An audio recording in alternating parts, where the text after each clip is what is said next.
Este es el podcast de Calvary Sur, un espacio para crecer juntos en la palabra de Dios. Somos una iglesia cristiana en Jalapa, comprometida con enseñar la Biblia verso a verso. Gracias por acompañarnos. Abre tu corazón, abre tu Biblia y comencemos.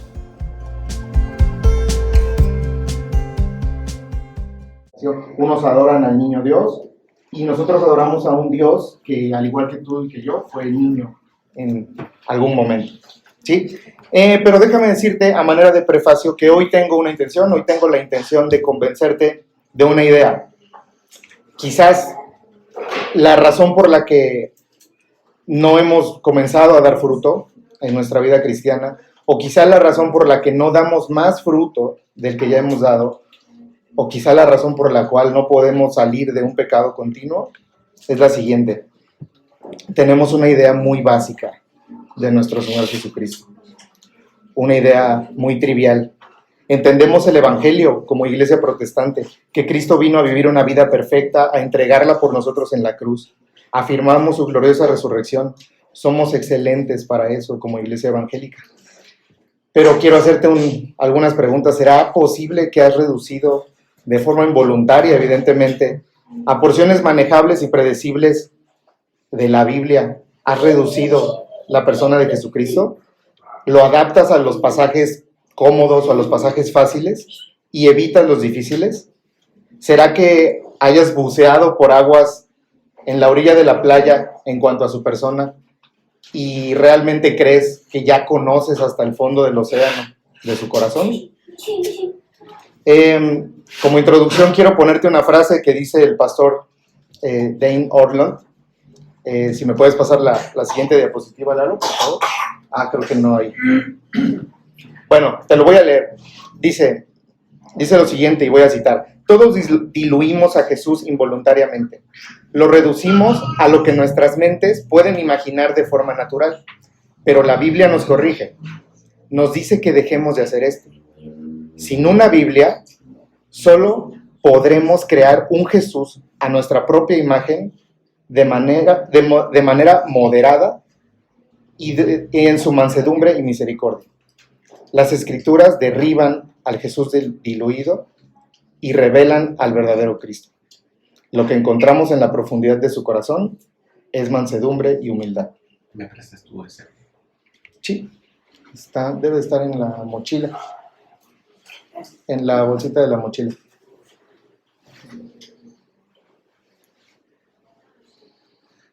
Ok. Bueno, esto es a manera de preámbulo. Quiero ahora sí dirigirnos y empezarnos a introducirnos al Evangelio de Juan. ¿Sale? Juan tiene el objetivo en su Evangelio de que todo aquel que lo lea, ¿sí? Todo aquel que lo lea, sirva para dar testimonio de que Jesús es el Hijo de Dios, ¿sí? Juan deja de lado los hechos y milagros, algunos hechos y milagros de la vida de Jesús y enfoca su propósito solo en aquellos que van a ayudar a tu alma y a tu corazón a creer que Jesús tiene la misma naturaleza que Dios. Por eso le llama el Hijo de Dios. Y por eso dice que Él escribe estas cosas para que creas que Jesús es el Hijo de Dios y para que creyendo tengas vida en su nombre. Juan 20:31 es el verso, ¿sí? Entonces no podemos comenzar a hablar de la Navidad, no podemos empezar a preguntarnos quién es Jesús, quién es verdaderamente Jesús, si no quedamos convencidos de su naturaleza, de dónde viene, a dónde va, como Él mismo nos lo dice en Juan 14:28. ¿Por qué es como es? ¿Y por qué hace lo que hace? Y ojo con el tiempo en el que estoy hablando, o sea, ¿por qué es como es? ¿Por qué hace lo que hace? No hizo lo que hizo, ni fue como fue. Sí, porque este es el tema central de los versículos de hoy. O sea, Jesús es presente, Jesús vive.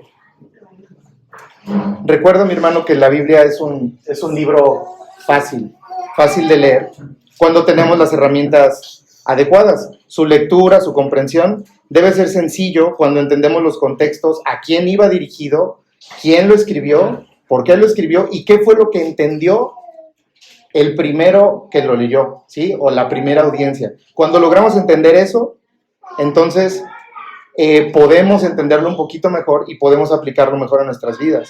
Entonces te voy a pedir, si ya tenemos por ahí el PowerPoint, hay una diapositiva que viene, que dice acerca de las conquistas. Dice algo así como de las conquistas al pueblo judío. Exacto. Ahí te puse básicamente cómo llegó la Biblia a tener el idioma que vamos a leer hoy, ¿sí?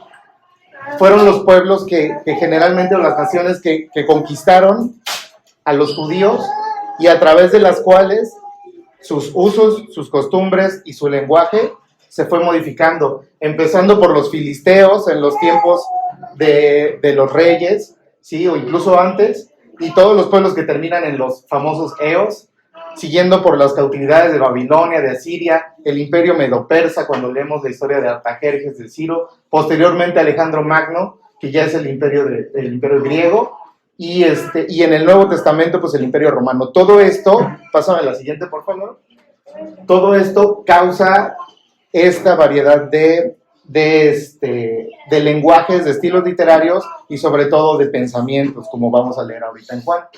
Entonces,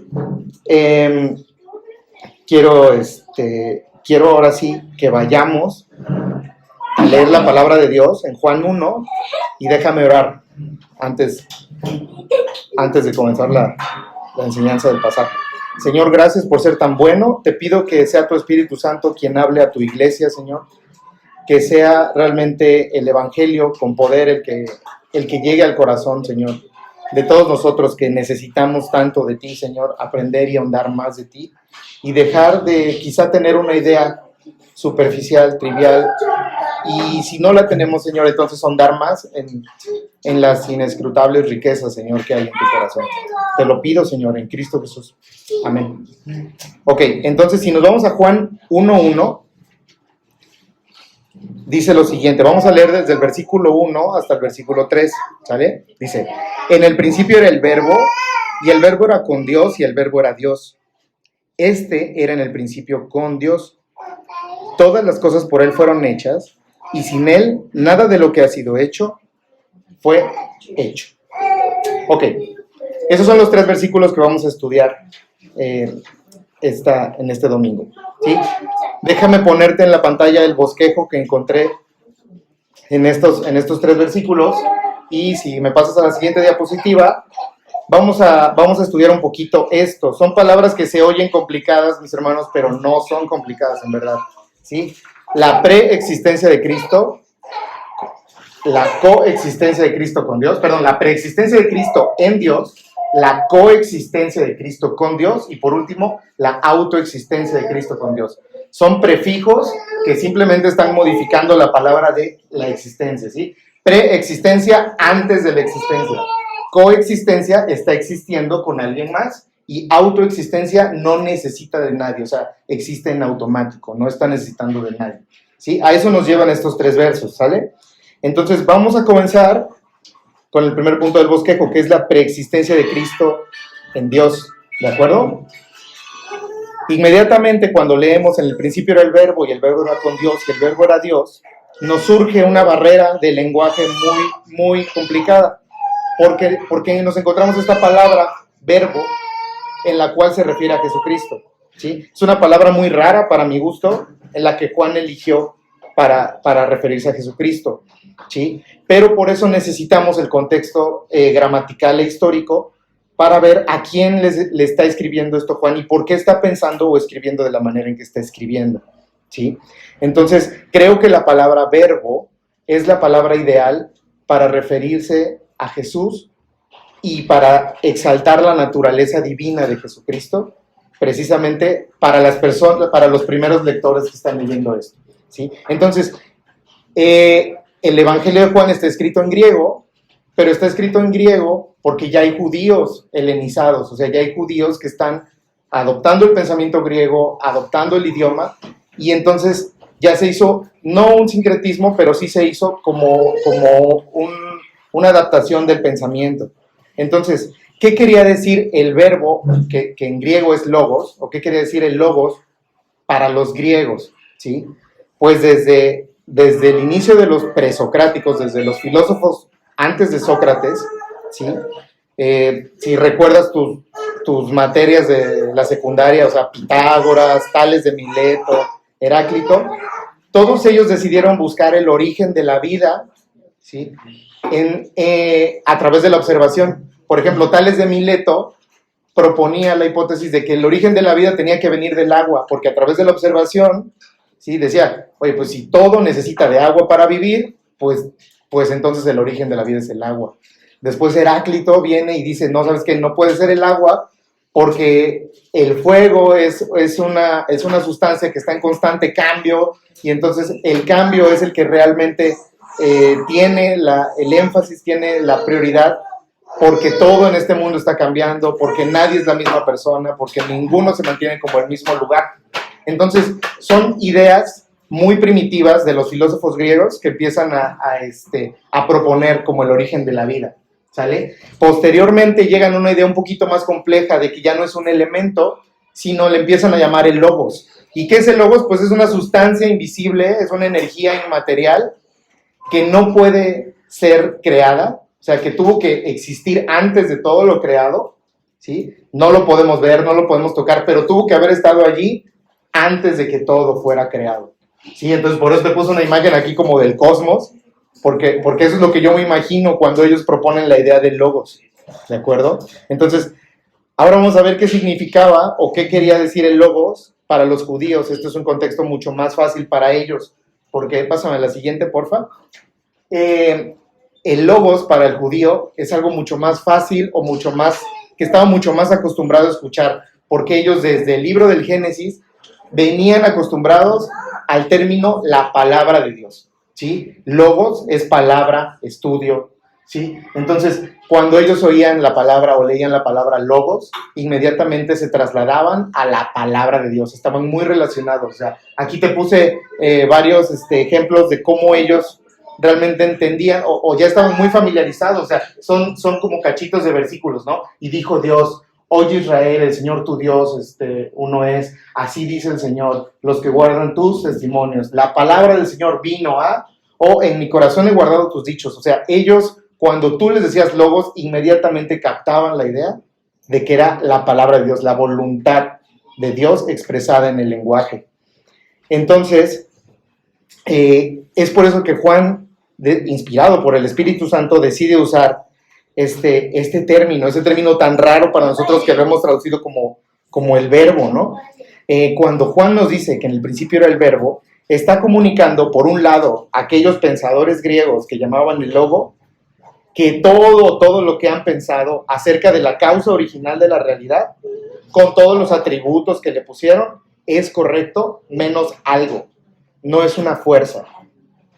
No es una fuerza impersonal, no es una energía, ¿sí? Sino que es una persona, ¿sí? Y esa persona es Dios mismo. Lo vemos en el verso 1. En el principio era el Logos, y el Logos era con Dios, y termina rematando, y el Logos era Dios, el verbo era Dios. Entonces le está dando una atribución ya personal, ya dejó de ser una energía, y es donde está corrigiendo al pensamiento griego.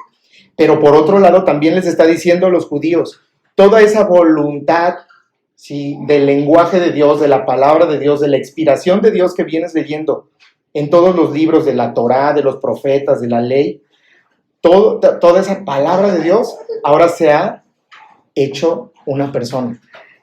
Bueno, no es que ahora se haya hecho, sino que siempre ha sido una persona y ahora se está revelando a nosotros, ¿sí? Entonces, lo más importante que comunica, creo que este primer versículo, es la deidad de Cristo, su trascendencia al tiempo creado, ¿sí? O sea, Él se sale del tiempo creado. El tiempo como tal es una creación y Él está fuera de esa creación, ¿sí? Entonces, si Cristo, o sea, si el verbo, si el logos ya era cuando comenzó el principio, entonces necesariamente Cristo debe ser Dios, Cristo debe ser eterno. Y pásame la siguiente, por favor, creo que es una imagen. Ajá, fíjate, te puse, se corrió por ahí una letra. Tu vida se podría resumir gráficamente así. En el punto A naciste, en el punto B, intermedio, tuviste una familia, y en el punto C, morirás, ¿sí? Esa es tu vida, esa es tu línea de tiempo cronológica. Y a veces queremos meter a Dios en esta misma línea cronológica, cuando Dios realmente tiene la perspectiva que ahorita tú tienes desde la pantalla. O sea, Él te está viendo nacer, te está viendo tener una familia, te está viendo a lo mejor pelearte con esa familia, y te está viendo morir. Eso es algo impactante. O sea, hoy Cristo te está viendo nacer, y hoy Cristo te está viendo pelearte, y hoy Cristo te está viendo sufrir. Hoy Cristo te está viendo morir. Eso es algo complejo de entender para nosotros, ¿sí? Eso es algo como para mi gusto es como un problema que tenemos como, pues en nuestra naturaleza humana, porque no concebimos realmente la idea de un ser que puede estar fuera de nuestra línea temporal, ¿sí? Esta es la idea que tiene el apóstol San Pablo cuando defiende la fe cristiana en Grecia, y que nos dice en Hechos 17:28, creo que la tengo como diapositiva también, Hechos 17:28, que dice que porque en Él vivimos y nos movemos y somos, como algunos de nuestros propios poetas también han dicho, porque el linaje suyo somos. O sea, a eso se refiere. O sea, Cristo no está en tu línea temporal, sino Cristo más bien es como el papel en donde escribes esa línea temporal, o mejor aún la habitación en donde está la hoja donde escribiste, donde fuiste capaz de escribir tu línea temporal. Y esto, mis hermanos, tiene implicaciones muy importantes para nosotros. Las vamos a ver al final. Vamos a reflexionar con ellas, con estas implicaciones al final. ¿Sale? Nuestro punto número 2, ¿te acuerdas cuál es? La coexistencia de Cristo con Dios, ¿sí? En el principio era el verbo era con Dios, y el verbo era Dios. Dice el versículo 2, este era en el principio con Dios, ¿sí? Entonces, ¿qué está pasando aquí? Bueno, estamos teniendo la afirmación más importante, para mi gusto, del Evangelio de Juan, y probablemente de toda la Biblia, de la deidad de Cristo, ya te había dicho, porque ya lo está haciendo igual a Dios, lo está haciendo como Dios, pero ocupa un término muy importante, porque dice que el verbo era con Dios, ocupa esta preposición con, que quiere decir que está junto a, y esto necesariamente no podemos pasar a explicarlo si no aceptamos, no dije entender, sino que si no aceptamos la doctrina de la Trinidad, ¿sí? Un Dios en 3 personas, un Dios que es Padre, que es Hijo, que es Espíritu Santo, y que están coexistiendo al mismo tiempo, antes de todo lo creado. Entonces, si el verbo era con Dios, pero aparte era Dios, ahí tenemos a 2 personas que están siendo Dios, ¿sí? Son un solo Dios, pero solamente 3 personas. Te puse, bueno, ya se me adelantaron, esa es la gráfica del credo de Atanasio, que es como el credo de Atanasio es un credo muy largo, pero se puede resumir en esa gráfica. Ahí te resume a las 3 personas de la Trinidad, Padre, Hijo y Espíritu Santo. Estos rayos conectan, o sea, el Espíritu Santo es Dios, el Padre es Dios, el Hijo es Dios, pero el Espíritu Santo no es el Hijo, ni es el Padre, y el Padre no es el Hijo, y el Padre tampoco es el Espíritu Santo, ¿sí? Ahí tú me contestarás si en alguna ocasión has dicho, yo lo he orado, Padre, gracias por morir por mí en la cruz, ¿no? Entonces, teológicamente incorrecto, devocionalmente no creo que tenga ninguna implicación en tu vida de oración, pero esto es importante ahorita para que entendamos que el Hijo y el Padre son personas diferentes que están antes de todo lo creado, están siendo antes incluso del tiempo, ¿sí? Nos tenemos que ayudar también de las confesiones de fe antiguas. Te voy a pedir que pases a la siguiente, por favor. Y esta es la confesión de fe, o la definición de fe del credo de Calcedonia, ¿sí? Dice, creemos en un solo Dios, Padre, todo soberano, creador de todas las cosas visibles e invisibles, y en un solo Señor Jesucristo, el Hijo de Dios, engendrado del Padre, unigénito. Esto es de la esencia del Padre, Dios de Dios, luz de luz, verdadero Dios de verdadero Dios. Repite otra vez, engendrado, no creado, de la misma naturaleza que el Padre, por quien todo fue hecho, ¿sí? Si eres católico, a lo mejor te suena un poquito todo esto porque lo compartimos casi al 100% con ellos, pero quiero traer el énfasis aquí, engendrado, no creado, ¿sí? ¿Cuál es la diferencia entre engendrar y crear? Porque aparentemente es lo mismo, ¿no? Un padre engendra a un hijo y pareciera que lo está creando. Voy a dejar que el pensamiento de C.S. Lewis, el autor de las Crónicas de Narnia, que es uno de mis autores favoritos para explicar este tipo de cosas, porque las explica de una manera muy sencilla. Tienen varias ilustraciones para explicar lo que es engendrar y es crear, él simplemente pone este ejemplo y estoy seguro que lo vas a entender. Un castor, ¿sí?, engendra castorcitos, pero un castor crea su madriguera, ¿vale? De la misma manera, un hombre engendra hombres y el hombre es capaz de crear a lo mejor una escultura. Hoy en día podría crear una inteligencia artificial muy similar al pensamiento del hombre, pero nunca va a compartir su naturaleza, ¿sí? Entonces el hombre no va a poder engendrar algo divino, por ejemplo, ¿sí? O algo divino no va a poder engendrar a un hombre, ¿sí? Esa es la diferencia, o ese es el ejemplo más claro que a mí me quedó para entender la diferencia entre crear y engendrar, ¿sí? Esto quiere decir que necesariamente lo que engendramos debe poseer nuestra misma naturaleza, ¿sí?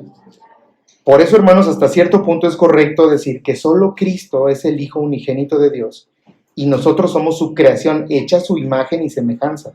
De la misma manera que hoy el hombre puede crear una estatua, lo que te decía yo, o un robot, pero nunca compartir esa naturaleza, ¿sí? ¿Sí? Ya vamos a pasar un poquito más adelante en cuando sí nos vamos a hacer hijos de Dios y vamos a atacar esta parte de la naturaleza divina que nos es dada gracias al Espíritu Santo por vivir unidos a Cristo, ¿no? Bueno, pero entonces el Hijo es engendrado por el Padre. Y ojo aquí otra vez con los tiempos en los que estoy hablando. Es engendrado, no fue engendrado, ¿sí? Sino que es engendrado, ¿sí? ¿Te acuerdas cómo le contesta Dios a Moisés cuando Moisés le dice, oye, pero ¿quién? O sea, sí voy a decir lo que tú me dices, pero ¿quién les digo que me manda? O sea, ¿cómo te llamas? Dios contesta, pues, yo soy, me llamo. O sea, yo me llamo, yo soy el que soy, ¿sí? El eterno, el que siempre soy. O sea, no hay pasado, no hay futuro para mí, yo soy. Entonces, Cristo no fue engendrado. Es engendrado en ese nivel eterno del que te platiqué en el punto anterior. En el nivel de la eternidad, Él es engendrado, o si me entiendes mejor, está siendo engendrado en todas partes, en todo momento y en todo tiempo por el Padre, ¿sí?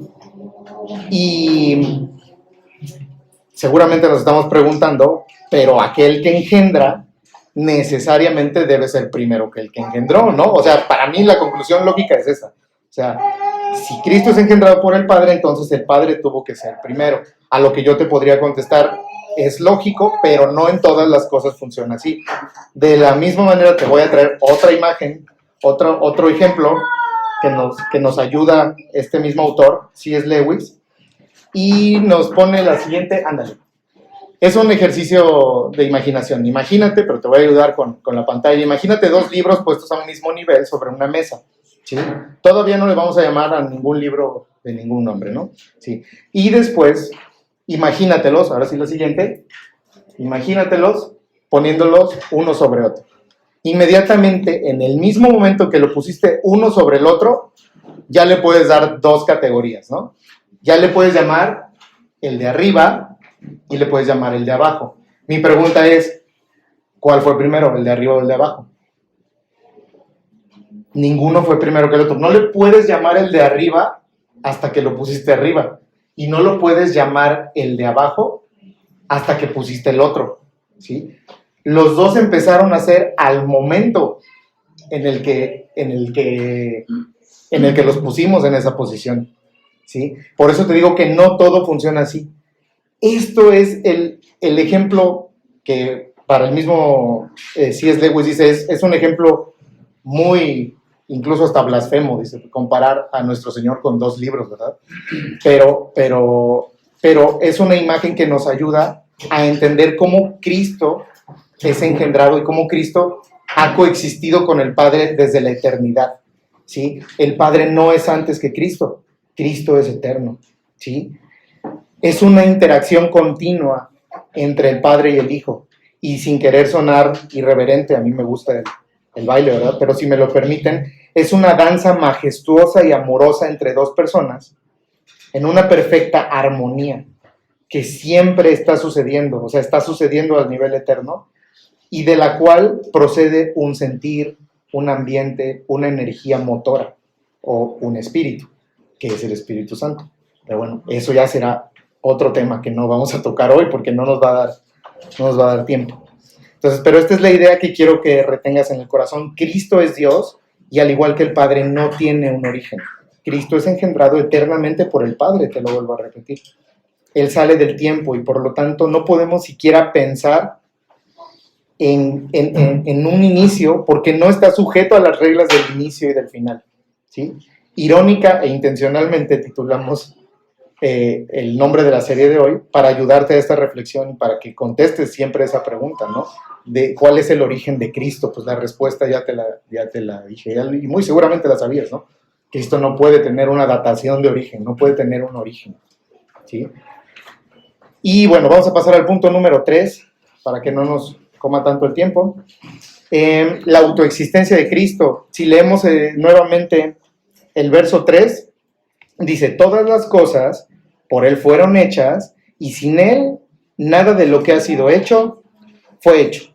Este verso tiene una forma muy peculiar de redactarse. Es una figura literaria que usaban los judíos. Tiene un nombre muy, muy complicado. Ya, la verdad, ni siquiera lo recuerdo, porque lo recuerdo más bien yo lo aprendí como una torta, ¿sí? Una torta en donde pones la tapa, la carnita y el piso, vamos a decirlo al revés, el piso, la carnita y la tapa. Este es un estilo literario que lo encuentras mucho en los proverbios, ¿sí? Creo que sí tengo una diapositiva. Ajá, mira, por ejemplo, Proverbios 19 dice, el que guarda el mandamiento guarda su alma, mas el que menosprecia sus caminos morirá. O el otro, porque en él que me halla la vida y alcanza el favor del Señor, pero el que pega contra mí, a sí mismo se daña, ¿sí? Son antitéticos, se llama, es un paralelismo antitético, ¿sí? Está proponiendo una idea, pero está haciendo el contraste positivo y el contraste negativo. Entonces, es lo que leemos en el verso 3. Todas las cosas por Él fueron hechas, y sin Él, nada de lo que ha sido hecho fue hecho, ¿sí? Juan está haciendo lo mismo para comunicar una verdad, y la verdad, o la carnita de la torta, ¿sí? Porque una es como la superficie, la carnita y la tapa. Entonces, la carnita de la torta es, Cristo es autoexistente, no necesita de nada para existir, ¿sí? Sin Él, nada de lo que ha sido hecho fue hecho, y en Él fueron hechas todas las cosas, ¿sale? Entonces, tenemos, y esta verdad, ¿sí? Esta carnita, por así decirlo, es a lo mejor un poquito más fácil de entender. Traje por ahí una paráfrasis, la siguiente, por favor, que se podría leer o entender un poquito mejor así. Todas las cosas llegaron a existir por medio de Él, y sin Él, nada de lo que ha llegado a la existencia, llegó a la existencia, ¿sí?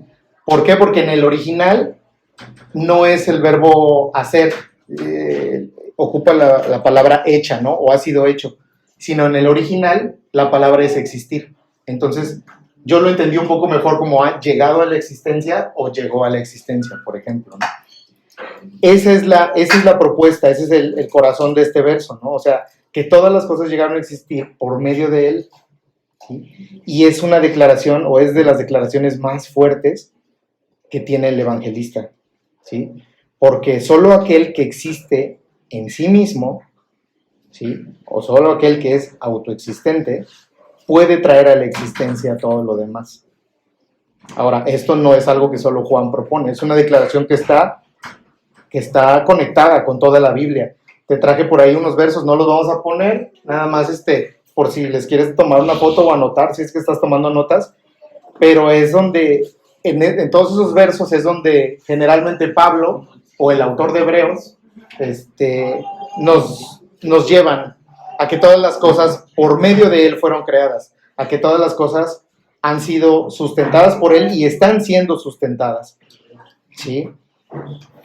Esto no solo confirma que el verso 1 es verdad, ¿sí? Sino que significa que Dios de la nada hizo el mundo, ¿sí? Él hizo el mundo de la nada, él no tuvo una materia prima para hacer el mundo, ¿sí?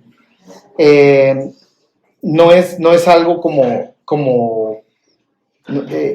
o sea, significa que no había realmente, no es como una máquina que echó a andar y le aplastó el botoncito de, ok, vamos a crear. Ni siquiera es esta idea que proponen los pensadores seculares, ¿no? del Big Bang, sino que realmente es difícil de concebir, pero de la nada, él creó todo. Es como una reacción química de elementos sencillos, ¿no? O sea, pero sin elementos. O sea, es algo realmente difícil de explicar.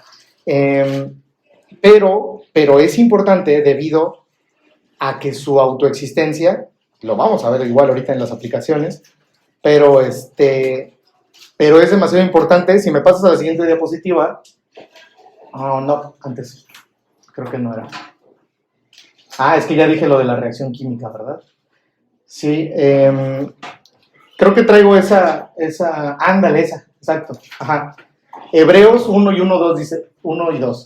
Dios, habiendo hablado muchas veces y de muchas maneras, en otro tiempo, a los padres por los profetas, en estos postreros días, nos ha hablado por el Hijo, a quien constituyó heredero de todo y por quien asimismo hizo el universo.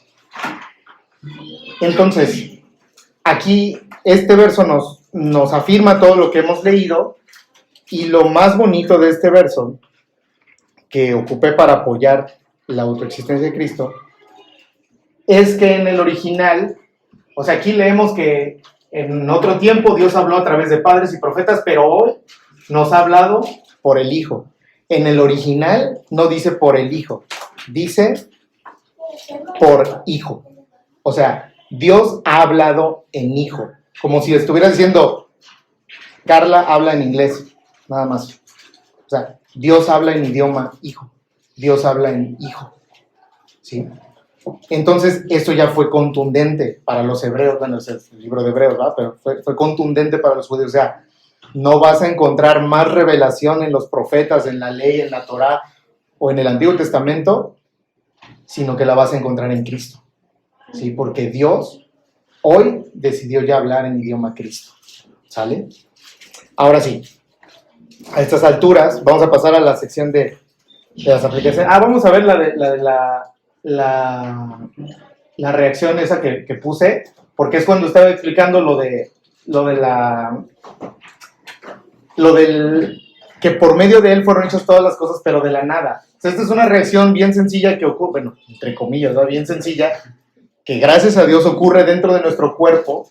El CO2 es el aire que respiramos, el contaminante, ¿no? El contaminante que respiramos en el ambiente. El agua es el H2O, y esa es una reacción de síntesis que ocurre dentro de nuestro cuerpo, ¿sí? Cuando tenemos un exceso de CO2 adentro del cuerpo,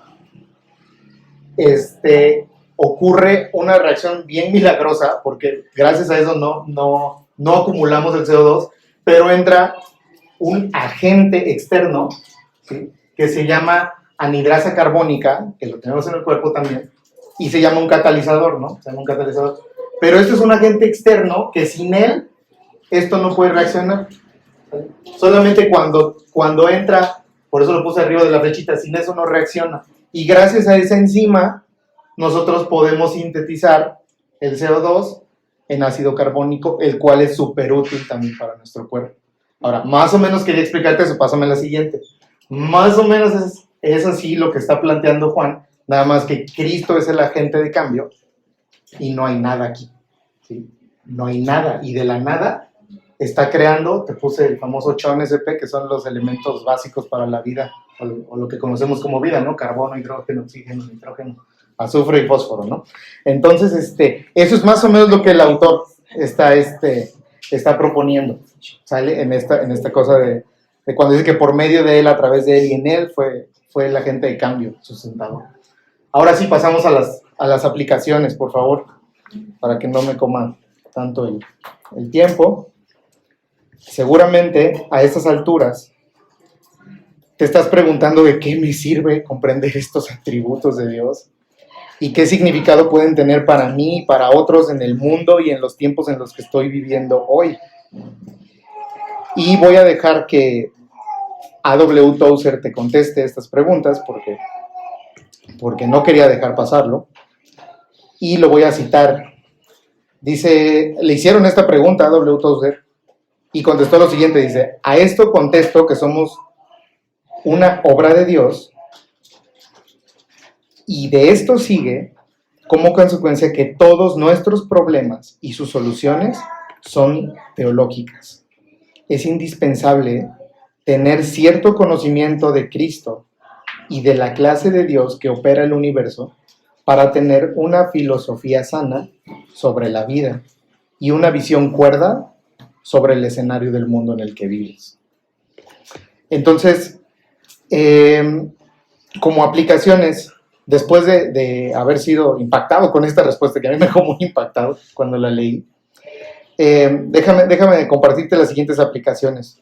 En el punto número 1 de la preexistencia de Cristo como Dios, recuerda que te compartí que Él sale de nuestra línea temporal y eso tiene implicaciones, ¿sale? ¿Qué implicaciones ha tenido? Bueno, pues yo devocionalmente encontré estas en mi vida, quizás sean las mismas en tu vida. Yo no tengo un problema con que Dios sea lo suficientemente inmenso y grande como para intervenir en mi vida o como para intervenir o contestar mis oraciones. Pero sí encuentro un problema cuando digo o cuando pienso que Dios va a intervenir primero en la vida de personas más importantes que yo. ¿Sí? Por ejemplo, mi pastor. O sea, pues es que el Señor va a atender primero a mi pastor porque mi pastor le entregó su vida, le entregó su familia, le entregó su tiempo, su servicio. O sea, ¿quién se merece ser más atendido por Dios? Pues claro, mi pastor. O cuando yo pido en mi oración, quiero ser más amoroso con mi esposa, quiero ser más amoroso con mi esposa. No, pues seguramente Dios, o sea, sí me va a atender, pero primero va a atender al hermano que está en verdadero sufrimiento, en una enfermedad muy, muy fea, por ejemplo, y después me va a escuchar a mí. O sea, como que llevamos una lista, ¿no? Como si Dios tuviera una lista, ¿sí? Y yo soy su hijo número 789, y hasta que no trate con el 788 va a pasar conmigo, ¿no? Entonces, Hebreos 7:25, creo que sí la traigo. Es que esa ya la aplicación. Tal vez venga antes de esa, Claudio.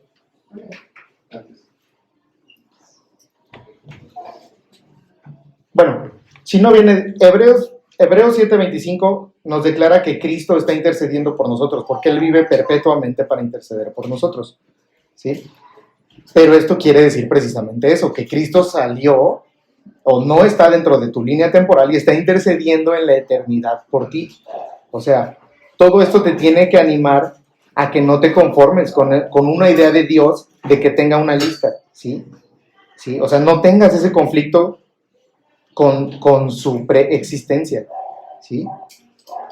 O sea, deja de pensar que es un Dios, o sea, porque sí lo es un Dios muy grande, pero te invito a que comiences a pensar que realmente Él es un Dios que no está en el tiempo y por lo tanto Él no tiene ningún problema si toda su iglesia a través del mundo hizo una oración a las 8:30 de la mañana y entonces Él va a tener que ponerlas en lista y entonces vas tú. No, o sea, y ahí sí viene la aplicación, la que tenía yo, o sea, tienes toda la libertad de acudir a Él en oración confiando en que quiere y puede intervenir en tu vida. El cristianismo es un llamado a la comunidad, pero fundamentalmente es una relación con Cristo, como si fueras el único humano que Él ha creado. ¿Sí? No tienes que estar como en esa lista de espera. ¿Sí? La preexistencia te ayuda a catalogar eso. Segundo, las aplicaciones en la coexistencia se pueden resumir en lo siguiente, ¿sí? Esas aseveraciones. La primera, Cristo es Dios, pero Dios no es Cristo. Dios es trino. Acuérdate el escudo que te puse ahí del credo de Atanasio, ¿sí? Hay algunas sectas que te van a tratar de convencer de que Cristo no es Dios y de que la traducción correcta de Juan 1 es el verbo era un Dios, ¿sí? Y un estudio un poquito superficial del griego te puede llevar a esa conclusión, y es como una advertencia, o sea, te puede llevar a la conclusión de que debe de llevar la palabra un Dios y no Dios, ¿sí? Pero mi invitación es a que no le tengas miedo y a que en algún momento, en algún lugar, te puedas meter a un taller de griego, ¿sí? Para que puedas empezar a comprender, a entender el idioma en el que la Biblia fue escrita.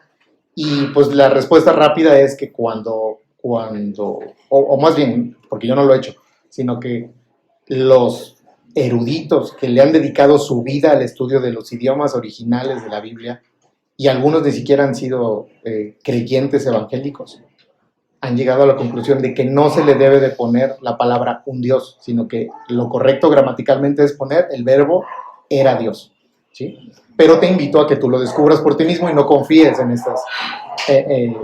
esas aseveraciones que al final de cuentas no son la Biblia. ¿Sale? Entonces,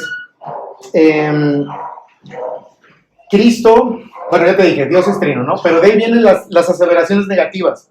Cristo no es mitad Dios ni mitad hombre, ¿sí? Si fuera mitad Dios y mitad hombre, su salvación no podría llegar a todos los hombres, porque no sería todopoderoso, porque sería solamente mitad Dios. Y su salvación realmente estaría limitada en cuanto a su poder, ¿sí? Cristo tampoco es una combinación de Dios con hombre, ¿sí? No es un semidios, ¿sí? Porque si tú combinas sus dos naturalezas, te van a ser imposibles preguntas reflexivas como ¿quién gobernaba el mundo cuando Cristo nació y estaba en pañales? O sea, ¿quién? O por ejemplo, ¿por qué si la naturaleza divina está combinada con su naturaleza humana, por qué él mismo no supo decir cuándo iba a ser su regreso, por ejemplo? Que contestó, no, solamente el Padre lo sabe, ¿sí? Entonces, no es correcto decir que Cristo tiene una combinación de ambas naturalezas, pero tampoco es correcto decir que Cristo es 100% Dios y 100% hombre, ¿sí? Porque creas el problema lógico del 200%, que es útil cuando haces ejercicio y estás catalogando datos de que pasaste al 130% tus horas de hacer ejercicio, ¿no? Por ejemplo. O en cuestiones de marketing, rebasó en un 200% el precio original. Entonces, pero cuando estás catalogando en una idea reflexiva acerca de la naturaleza de Cristo, no es correcto un 200%, ¿sí? Si fuera así, sería imposible que Él se pudiera compadecer de ti en tus debilidades, como lo dice Hebreos 4:15, ¿sí? ¿Sabes por qué? Porque tú no eres totalmente Dios. Y si tú no eres totalmente Dios, entonces, pues Él va a llevar una ventaja divina contigo y no se va a poder compadecer, ¿sí? Porque tú no eres Dios, ¿sí? Entonces, mi consejo aquí es que acudas a los credos, a las confesiones de fe, a los catecismos primitivos. Todos estos son documentos históricos de hombres y grupos de hombres piadosos que pusieron todo su empeño para interpretar la Biblia y trazaron manuales que definieron el rumbo de la iglesia primitiva. Ten la precaución porque no son la Biblia, pero ten esa precaución. Y acude a ellos, pues recordando esta doctrina, que es una doctrina esencial. ¿Sale? ¿Cuál es la respuesta correcta teológicamente? Cristo es verdadero Dios y verdadero hombre. O más fácil de entender, es verdad que Cristo es Dios y es verdad que Cristo es hombre. ¿Sí? Ok. Por último, las aplicaciones de la autoexistencia de Cristo como Dios. ¿Sí? Como hombre eres un ser creado. Para existir dependes en cada momento de aquel que te creó a su imagen y semejanza. La realidad de Dios es necesaria para tu realidad.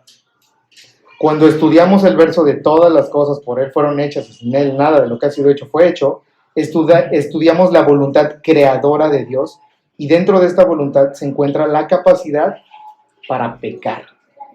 Entonces, el pecado es lo que viene a molar toda esta belleza del pasaje, porque, pues evidentemente, la corrupción que entra en este mundo es algo que hemos aprendido, en Cristo, en el cristianismo, en la iglesia, porque aquí nos han enseñado, la misma palabra nos ha enseñado que nosotros voluntaria y deliberadamente rechazamos, ¿sí?, a Dios como nuestro Padre, y deliberadamente elegimos el bien y el mal a nuestra manera. En Génesis 3 empezamos a tener eso, a tener la entrada del pecado en el mundo, ¿sí? Entonces, ¿qué es lo que pasa? Cuando si puedes darle... ya. Sí.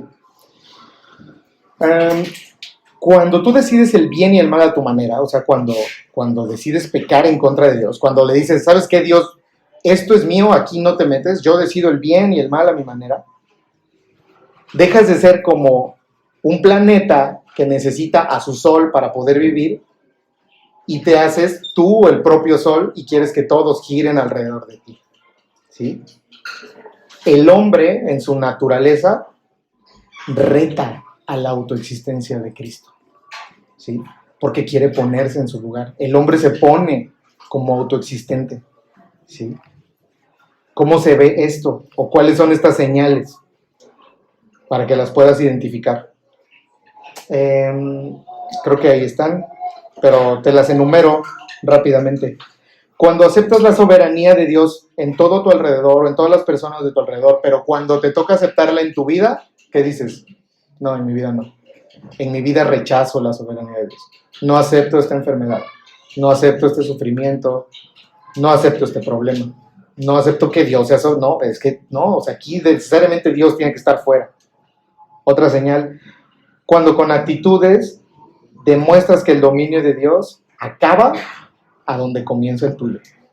Señor, aquí definitivamente, aquí no. Esto es algo tan trivial, tan banal, que aquí no puedes entrar tú. O sea, aquí soy el dueño yo, ¿sí? Otra señal, que a veces hasta puede ir disfrazada de sutileza en actos de piedad, en afirmaciones constantes y repetidas del yo. ¿Sabes qué? Es que yo he estudiado. Es que yo, fíjate que escuché esto. Es que yo, y yo, y yo. Si conoces a un hermano o una hermana así, yo me conozco, por eso lo escribí. Estás retando a la autoexistencia de Dios y te estás poniendo como ese sol y quieres que todos giren alrededor de ti. Cuando te predicas a ti mismo, incluso puede ser que tengas actos o actitudes de autosacrificio con otros, por eso decía que puede ser muy sutil, pero la señal más clara es que nunca estás dispuesto a bajarte del trono. Estás dispuesto a todo menos a bajarte del trono, ¿sí? No permites ni siquiera a Dios arrebatarte de ese lugar. Termino con una frase de A.W. Tozer que dice lo siguiente. A ver si lo... El pecado tiene muchas manifestaciones, pero su esencia es una sola. Un ser moral, creado para adornar el trono de Dios, se sienta en el trono de su propio ser y desde esa elevada posición declara: yo soy, lo que solo Dios puede declarar. Este es el pecado en su esencia más concentrada, y solo el alma que es llevada al Evangelio con un corazón penitente se ve cara a cara con el Dios Santísimo, ¿sí? Sin más ignorancia, y solamente puede ser rescatada de su incongruencia moral, de su incongruencia corrupta, solamente a través del Evangelio glorioso de nuestro Señor Jesucristo. Entonces, si el día de hoy tú estás aquí y has confiado en un Jesús que has creado tu propia imagen, déjame decirte, vas directo a la condenación. No lo digo yo, lo dice la Biblia, pero tienes esperanza y puedes creer en que Jesús es verdadero Dios, es verdadero hombre, y todo lo demás que ya hemos sabido, que Él vino y vivió una vida perfecta por ti, que siendo eterno, Él entró a nuestra línea temporal, se hizo hombre como tú y como yo, lo vamos a ver en los versos que siguen, vivió nuestra vida que debimos haber vivido y que nunca vamos a poder vivir, le entregó por nosotros en la cruz, o la entregó por ti en la cruz, por ti que estás escuchando esto. Y si tú decides confiar en eso y confiar en que Dios lo levantó de los muertos al tercer día, depositas toda tu confianza, le rindes tu vida en arrepentimiento, en penitencia y en fe, Dios declara que hoy vas a ser salvo, que hoy te va a salvar de esa condenación que trae el mismo. Gracias Dios por tu palabra, gracias Dios por tu mensaje.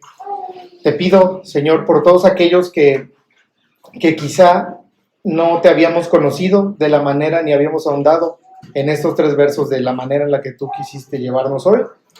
Te pido que aquel que a lo mejor ni siquiera conocía a tu Hijo Jesús, hoy pueda ser un día para que lo conozca y venga a tu salvación y haya fiesta en el cielo. Y te pido que aquellos que ya creíamos haberte conocido, pues nos llevemos ese reto. Nos llevemos el reto de nunca vamos a dejar de profundizar y de conocerte, y que tiene que ser un anhelo, Señor, un anhelo de querer contemplarte como nuestra mayor obra de arte en el corazón, Señor, y para el final de los días poder verte cara a cara y estar junto contigo en la eternidad, Señor. Lo pido en el nombre de Cristo Jesús. Amén.